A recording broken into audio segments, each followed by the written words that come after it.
Nagpadayon ang pagpalig-on sa sektor sa panglawas dinhi sa probinsya sa Bukidnon. Ning higayon na atong saksihan ang pagtinabangay tali sa Provincial Government of Bukidnon ug sa Department of Information and Communications Technology. Thank you, Gov, for your unwavering support and commitment to assist and support the ICT with all our initiatives here in the province.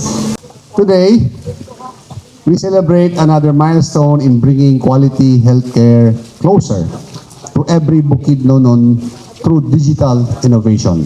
Pormal nga gipermahan sa Provincial Government of Bukidnon ug sa Department of Information and Communications Technology DICT ang Deed of Donation and Acceptance isip simbolo sa panaghiusa sa pagpalig-on sa digital transformation sa healthcare Hulyo 21, 2026 sa Centennial Stage, Kaamulan Park, Malaybalay City, Bukidnon. And the whole DICT family, no, and the United Nations Development Program for their invaluable partnership and unwavering support sa probinsya sa Bukidnon.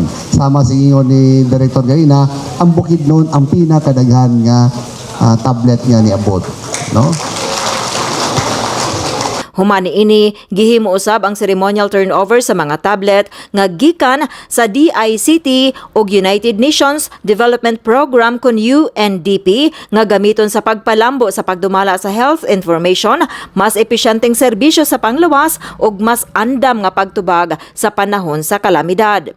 So that is why po this kind of partnership really matters to us, no? And to you po, no, our healthcare workers and beneficiaries. These tablets po are entrusted, no, to better yung ating services, no, to better po yung inyong trabaho. So hopefully po talagang magamit nyo. Magagamit nyo po ba ito? Makakatulong po ba ito? Kabahin kini sa connectivity, capability and resiliency through free Wi-Fi for all project nga nagtinguha sa pagpalambo sa health information management ug pagpalapad sa digital services alang sa mga komunidad, ilabi na sa mga geographically isolated and disadvantaged communities. Alang sa DICT, ang maong proyekto usa ka lakang aron masiguro nga bisan ang mga layo ug lisod nga maabot nga mga komunidad adunay access sa digital tools nga makatabang sa mas paspas ug mas episyenteng paghatag sa serbisyo sa gobyerno.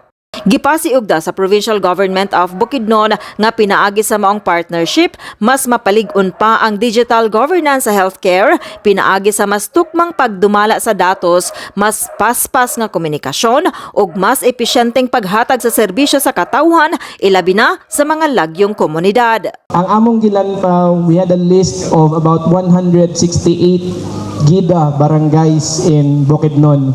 Sa among conversation ni Gov, nihangyo actually si Gov, pwede ba tagaan 168 kabuok? 105 ramang gid amo ang tablet pa Gov, pero wala mangyapon na ipagpabor-pabor kay inyo mangyapon ang pinakadaghan.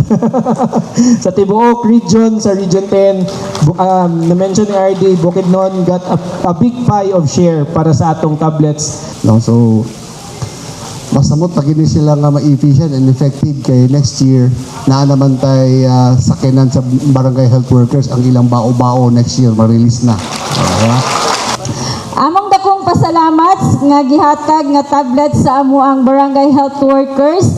Dako kining tabang kanila aron mapadali ang ilang mga data or mga reports sa atong komunidad. So daghang salamat sa inyong suporta og pagpakabana sa among barangay og sa barangay health workers nga usami sa napili ninyo nga beneficiary.